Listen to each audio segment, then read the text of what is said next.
Eu convido você então para o Evangelho escrito por Mateus. Vamos ao Evangelho de Mateus, capítulo 7, versos 13 e 14. Mateus 7, 13 e 14. São dois versos conhecidos que fazem parte do chamado Sermão do Monte, o famoso discurso feito pelo nosso Senhor Jesus Cristo. Mateus 7, 13 e 14, está escrito assim: Entrai pela porta estreita, largue a porta e espaçoso o caminho que conduz para a perdição, e são muitos os que entram por ela. Porque estreita é a porta e apertado o caminho que conduz para a vida, e são poucos os que acertam com ela. Nosso Senhor está aqui fazendo um chamado para você e para mim, para todos os seus filhos. E o chamado do Senhor é: entrai pela porta. Como que é a porta? Estreita. E aí o texto faz alusão a uma outra porta, e é dito assim: porque larga é a porta e espaçoso o caminho que conduz para a perdição. E o Senhor diz com tristeza: e são muitos os que entram por ela. Porém, estreita é a porta, apertado o caminho que conduz para a vida, vida eterna. E são poucos, diz Jesus, os que acertam com ela, os que entram por essa porta. Se eu fosse colocar um título nessa mensagem de hoje, talvez eu chamaria de O Terceiro Caminho. E você me dirá: mas pastor, não são dois caminhos aí mencionados no texto? Sim, dois. Um caminho que é dito que é apertado e outro caminho que é dito que é espaçoso. Passando pela porta estreita, você tem acesso ao caminho apertado, que Jesus diz conduz para a vida. Passando pela porta larga, você tem acesso ao caminho espaçoso, que conduz para a perdição. É natural que o chamado do Senhor é para a porta estreita, é para o caminho apertado, porque o desejo de Deus é que a gente tenha vida, não é? Claro, Deus nos criou para a vida. Por isso que a gente gosta de viver, inclusive. Por isso que a gente não gosta nem de ouvir falar em morrer. Nosso negócio é viver. Nós somos criados para a vida. E é bom viver, não é? Ou não? Claro que é bom. Mesmo com todos os problemas que há na vida, em decorrência do pecado, da separação de Deus, é bom viver. Há violência, há insegurança, há doença, há injustiça, enfim, conflitos, problemas inúmeros. Mas ainda assim a gente quer viver, a gente não quer morrer. Porque Deus criou a gente para a vida, a gente gosta de viver, é bom viver. E o desejo de Deus é que a gente tenha vida. Mas é claro, a visão do Senhor é muito maior do que a nossa. Os sonhos de Deus para nós são muito superiores aos melhores que nós imaginamos para nós mesmos. Quando o Senhor diz que a porta estreita e o caminho apertado dão acesso à vida, não é pensando nessa vidinha de 70, 80, 100 anos, e com um monte de tristezas, mas que ainda assim a gente gosta. É algo que a gente vai gostar muito mais, que está além da nossa compreensão, inclusive, porque nós nunca desfrutamos, nós perdemos antes de tê-la, né, em função do pecado. Quando Jesus diz: vocês terão vida, o Senhor está falando de vida, conforme está lá em João 10, vida em abundância, vida que é eterna e imortalidade. Porém, mais do que extraordinária pela quantidade, é vida também extraordinária pela qualidade. Vocês terão vida, diz Jesus, se vocês entrarem pela porta estreita e seguirem pelo caminho apertado. É algo que está além do entendimento de vocês. Ontem à noite eu disse e repito aqui, eu penso, irmãos, que é só quando a eternidade começar para nós, é que nós vamos entender realmente o que é a vida. E se já é bom viver nessa realidade presente, imagine quando a eternidade começar. E que a gente começar a desfrutar a vida plena, a vida abundante. Aí sim, aí vai ser demais. É para essa vida que o Senhor está nos conduzindo. Mas para chegarmos lá, a gente tem que entrar por uma porta que Jesus diz ser estreita e um caminho que Ele diz ser apertado. E o Senhor diz: cuidado, porque tem outra porta, tem outro caminho. Só que essa outra opção não é para a vida, é para a morte. Mas como eu disse, eu colocaria o título dessa mensagem de hoje de O Terceiro Caminho. E por que o terceiro caminho? É que eu tenho pensado muito nisso ultimamente. Eu acho que nós cristãos, e quando falo nós, me refiro a todas as denominações cristãs, inclusive adventistas, nós temos sofrido uma grande tentação de criarmos um caminho alternativo para o céu, para a vida eterna, que não é tão largo quanto o do mundo, mas também não é tão estreito quanto o de Deus. Um terceiro caminho, um caminho alternativo. Essa é uma grande tentação que nós temos sofrido. Falando um pouquinho da minha experiência, eu me converti quando tinha 10 para 11 anos de idade. Era menino ainda. Meus pais foram para a igreja e aí os filhos foram. Foi assim uma conversão por atacado lá em casa. A igreja ficou super feliz, né? Recebeu pai, mãe e 5 filhos, assim, tudo de uma vez. Foi maravilhoso.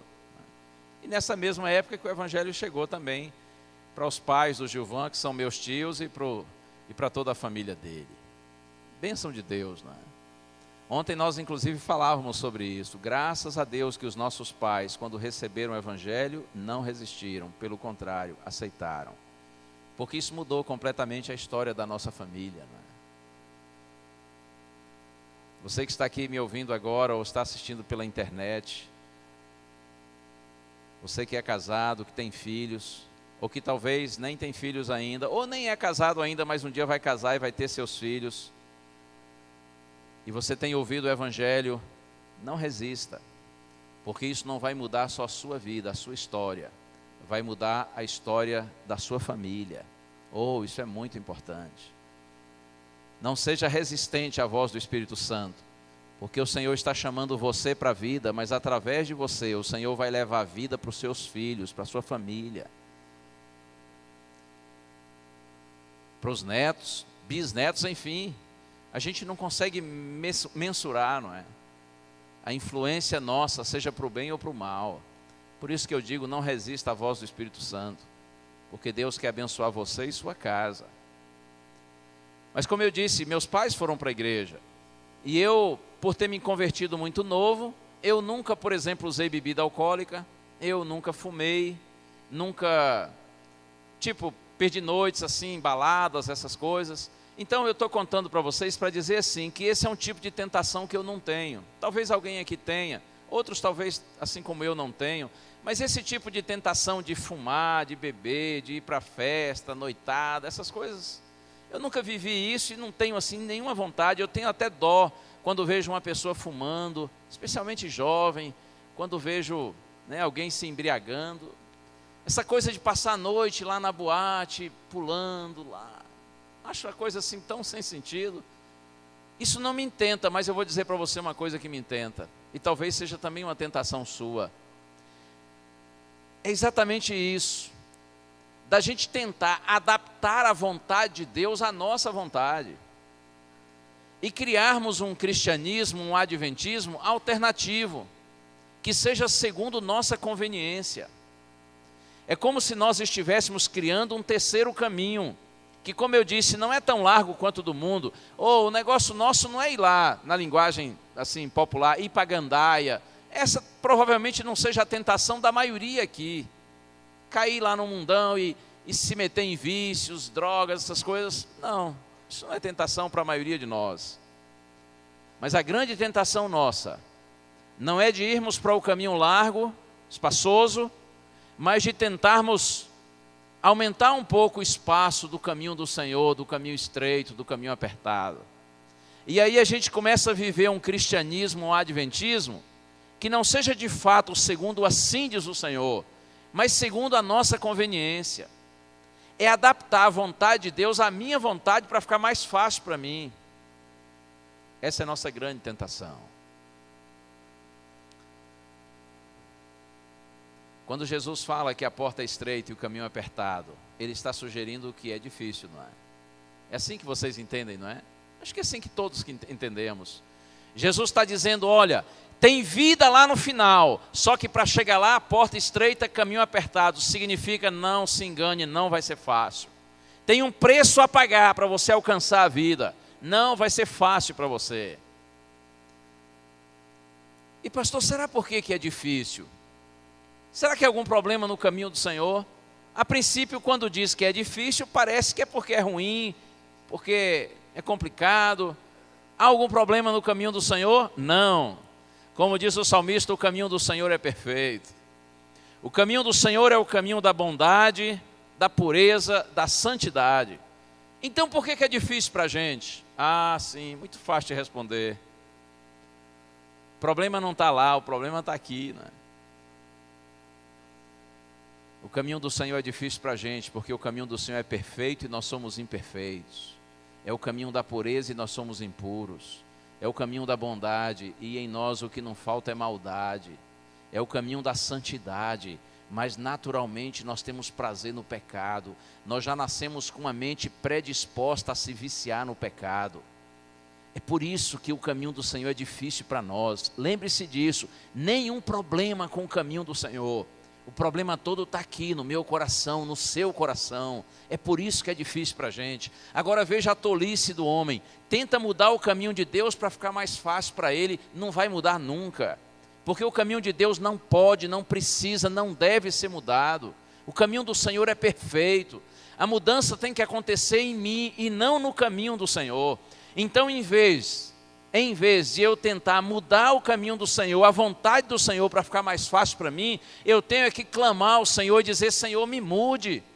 Mude minha natureza, converta o meu coração, para que eu tenha prazer no caminho do Senhor, para que eu tenha prazer na santidade e não na pecaminosidade.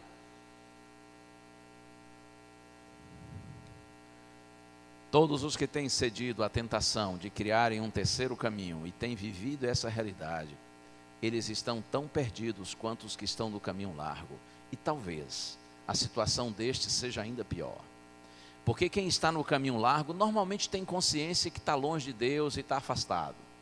Mas quem está no caminho alternativo, no terceiro caminho, via de regra, está iludido quanto à sua condição espiritual. Porque lê a Bíblia uma vez ou outra, porque uma vez ou outra vai à igreja, porque se declara cristão, então se ilude pensando que está indo para a vida, quando na verdade está indo para a morte tanto quanto os outros. Porque, irmão, só existe um caminho que leva para a vida, e esse caminho, Jesus disse, é apertado. Só existe uma porta que dá acesso à vida, e essa porta é estreita. Não é fácil, nunca foi e nunca será para o homem pecador andar pelo caminho do Senhor. Você dirá, pastor, sermãozinho enjoado, hein? Calma, começa assim e depois melhora. Vamos ser otimistas. As coisas do Senhor sempre têm um final abençoado, amém? É assim. Olha aqui uma coisa, presta bem atenção para você não sair daqui desanimadinho. Eu não vim aqui para desanimar você, ainda que também não esteja aqui para iludir você. O caminho do Senhor é difícil para você e para mim, mas é possível pela graça do Senhor. O Deus que nos chama nos capacita, amém?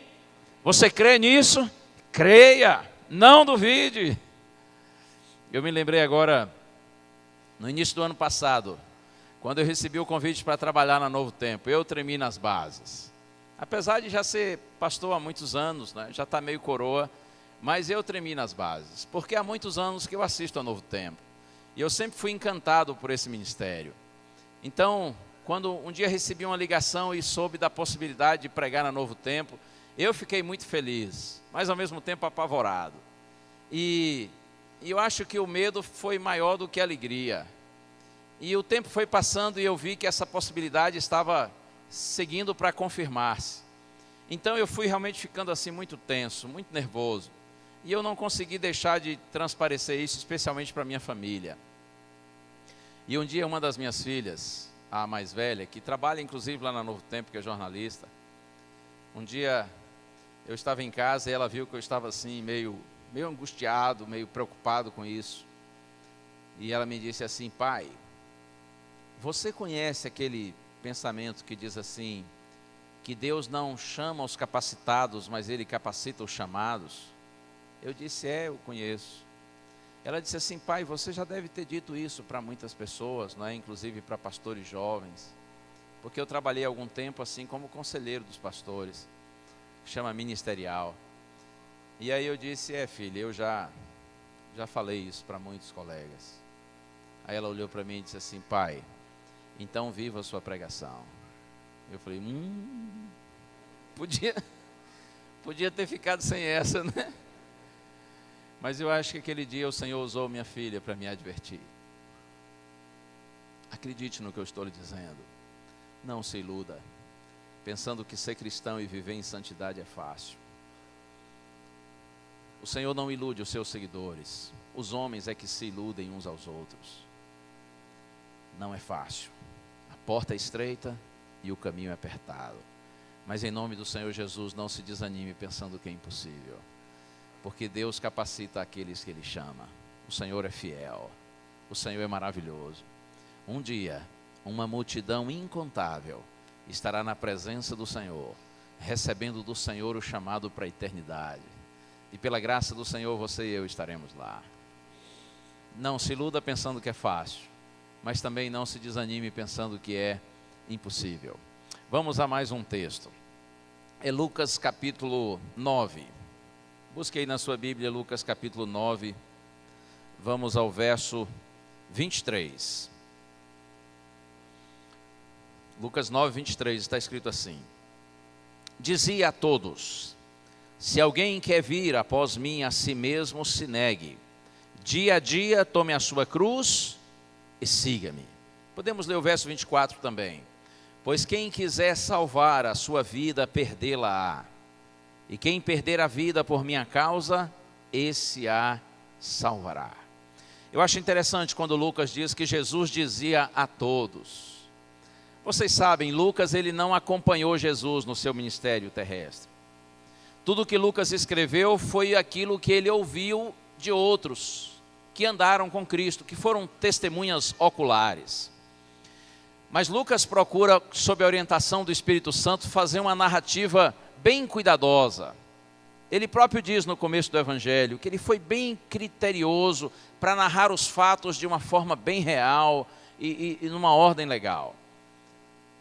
E eu acho interessante quando Lucas diz assim, ele dizia a todos.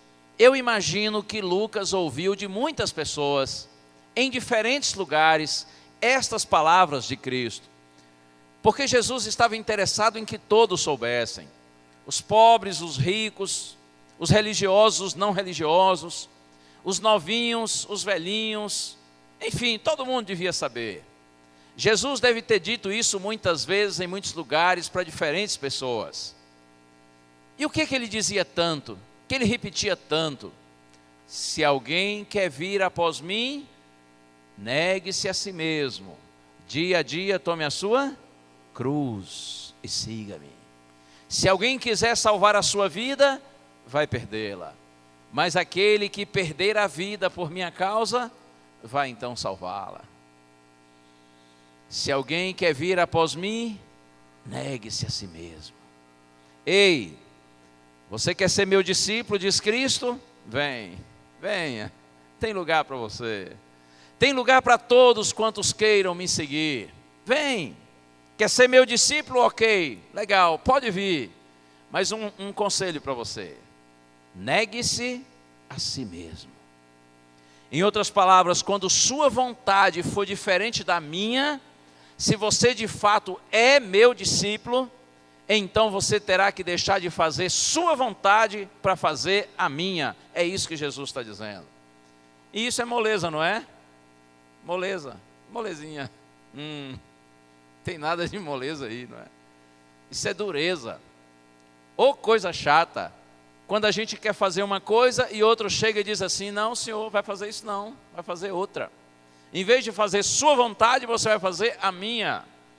Sabe quando você, e aqui tem umas crianças, você quer fazer uma coisa e a sua mãe chega para você e diz: olha filha, isso aí que você quer fazer, você não vai fazer. Você deve fazer é isto aqui. E aí coloca a vontade dela. Aí você olha para sua mãe e diz assim: ô mamãe, eu gosto tanto, quando eu quero fazer uma coisa, a senhora diz para eu fazer outra.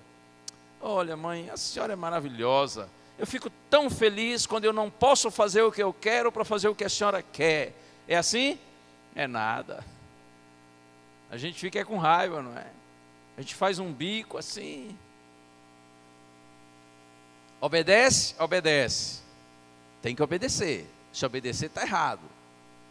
Mas muitas vezes a gente obedece na raça, na marra.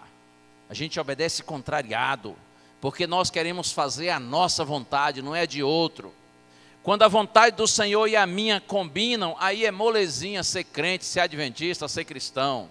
O problema é quando a vontade do Senhor é diferente da minha. Aí fica difícil, a porta fica estreita e o caminho fica apertado. Aí negar-se a si mesmo vira como uma cruz, torna-se uma cruz que eu tenho que carregar. Quando você pensa em cruz, você tem que se lembrar que cruz machuca, cruz fere, cruz dói.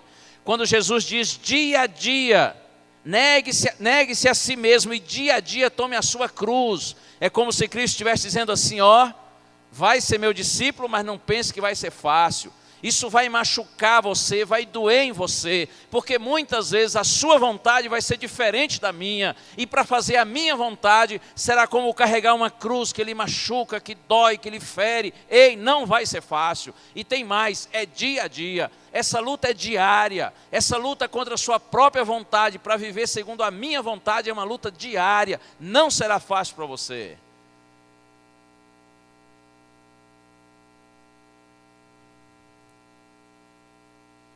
Mas é possível, pela graça do Senhor. Desanima não. Está difícil, mas é possível.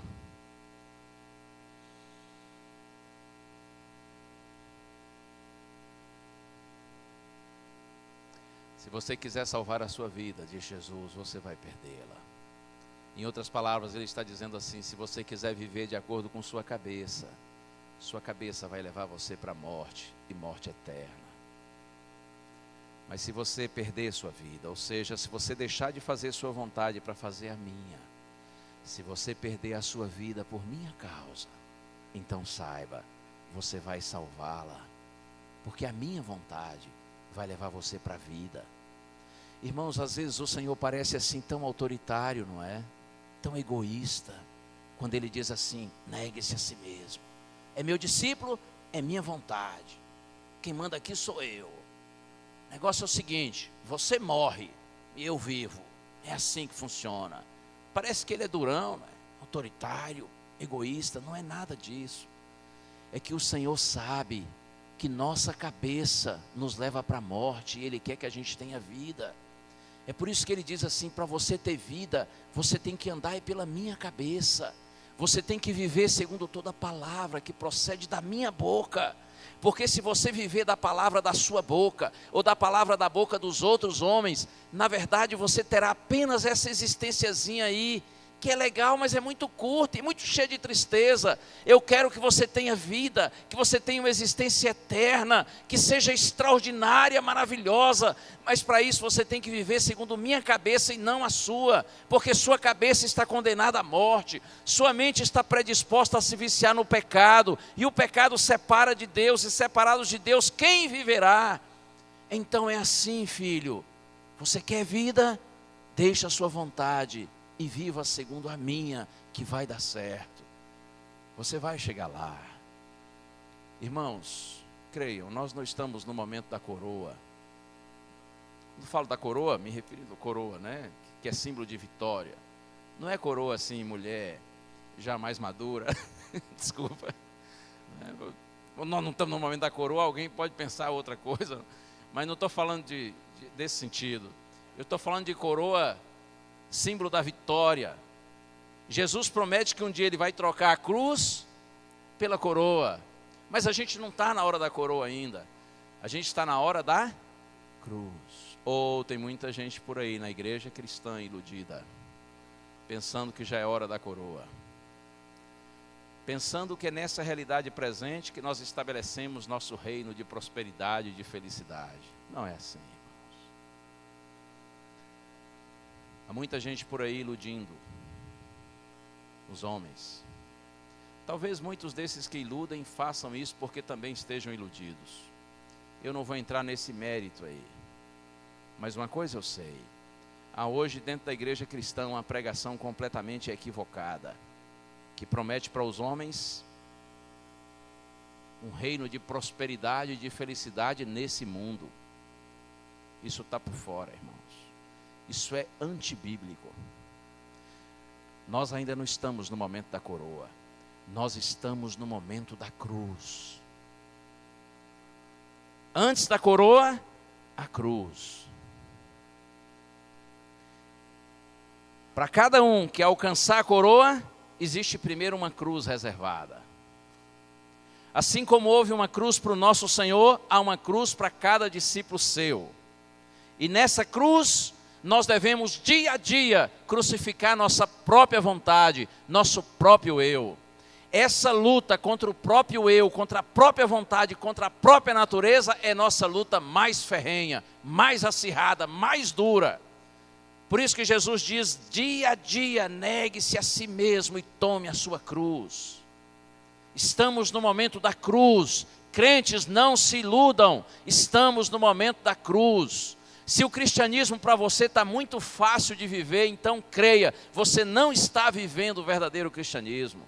Porque não é fácil para pecadores como você e eu andarmos pelo caminho da santidade, da perfeição, da pureza e da bondade. Talvez você esteja iludido, vivendo um caminho alternativo, um terceiro caminho, que não é tão largo quanto o do mundo, mas também não é o de Deus. E se não é o de Deus, não está levando você para a vida. O momento é da cruz, não é da coroa. Mas creia, vai chegar a hora quando o Senhor vai trocar a nossa cruz pela coroa. E então nós estaremos para sempre com o Senhor. Mas que pena que hoje, muitas vezes a gente vê uma igreja sem Bíblia, sem compromisso com a verdade da palavra do Senhor. Uma igreja sem transformação, sem santidade, sem fidelidade a Deus. Sabe por quê? Porque se prega um evangelho incompleto. Porque se prega um evangelho sem cruz. Aliás, quando se fala de cruz, da cruz do Senhor, mas são poucos os pregadores que se referem à cruz que cada discípulo do Senhor tem que carregar. Hoje em dia se prega um evangelho incompleto, um evangelho sem cruz, um evangelho sem necessidade de renúncia, um evangelho sem necessidade de transformação, de santidade. Um evangelho muito fácil, que encanta as pessoas, mas não salva, porque não transforma, e se não transforma, não salva. A verdadeira fé que salva, ela também transforma. Quando nós somos justificados pela fé, por essa mesma fé nós também somos transformados. Todo aquele que é justificado pela fé também é santificado. O povo que Deus salva, ele também transforma. Se eu penso que sou povo de Deus, mas não estou sendo transformado à semelhança do caráter do Senhor, então eu estou iludido quanto à minha verdadeira condição espiritual. Lembre-se sempre disso, o povo que Deus salva, ele transforma. É verdade que essa transformação ela é gradativa, não é paulatina. A santidade, a santificação é um processo que se desenvolve por toda a vida, mas ele se desenvolve. Ele é real, ele é permanente, ele é crescente na vida daquele que está justificado pela fé.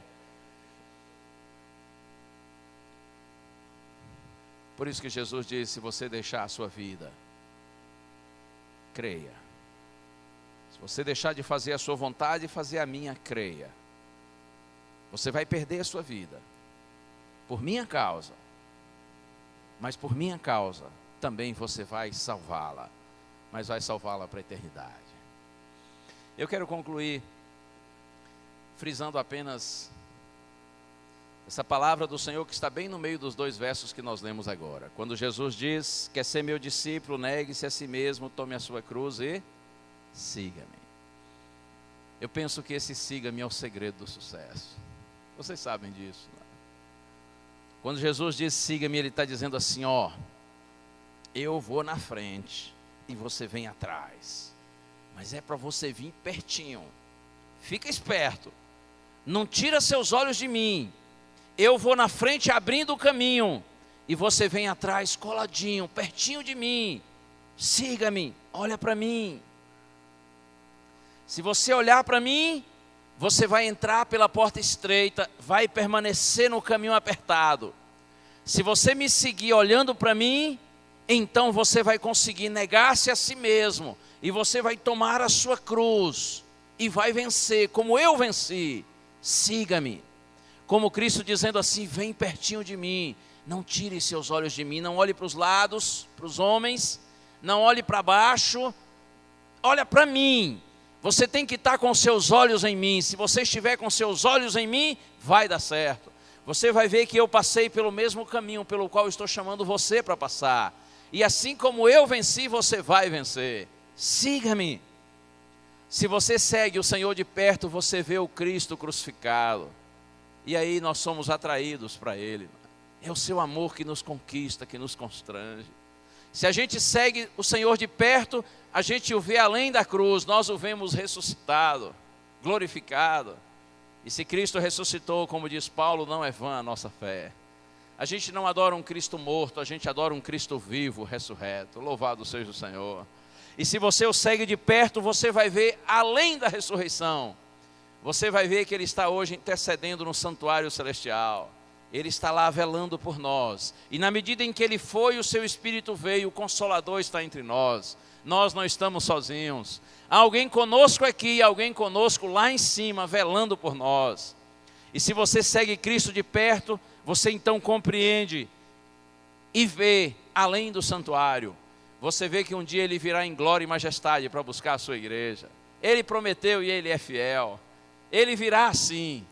Se você o segue de perto, você crê na sua segunda vinda. Você anseia pela sua segunda vinda. Se você o segue de perto e estuda as profecias bíblicas, você crê e sabe que Ele logo virá. É sua promessa e a sua promessa é fiel. Quando nós seguimos nosso Senhor de perto, nós vemos além do segundo advento. Nós contemplamos pela fé a eternidade. Quando haverá um só rebanho e um só pastor. Quando Ele será o nosso Deus e nós seremos seus filhos. E então Ele vai enxugar dos nossos olhos toda lágrima. E nós estaremos juntos para sempre com o Senhor. Quando você segue o Senhor de perto, você tem a visão da eternidade. Como eu disse ontem à noite, ainda que você ande com os pés no chão, os pés na terra, você tem os seus olhos no céu. Aquele que segue Jesus de perto, tudo o que vê, vê com a perspectiva da eternidade. Porque quando a gente segue Jesus de perto, a gente se vê e vê os outros, vê a vida com os olhos de Deus. Vendo a vida com os olhos de Deus, então nós entendemos de maneira plena o verdadeiro propósito da nossa existência. Então a gente entende de onde a gente veio, porque a gente está aqui na realidade presente, na atual conjuntura, e a gente entende com os olhos de Deus para onde é que nós estamos indo. O segredo do sucesso, irmãos, na vida cristã é segui-lo, é não tirar os olhos dele. Ele é a nossa inspiração, Ele é a nossa vida, Ele é a nossa vitória. Que Deus lhe abençoe.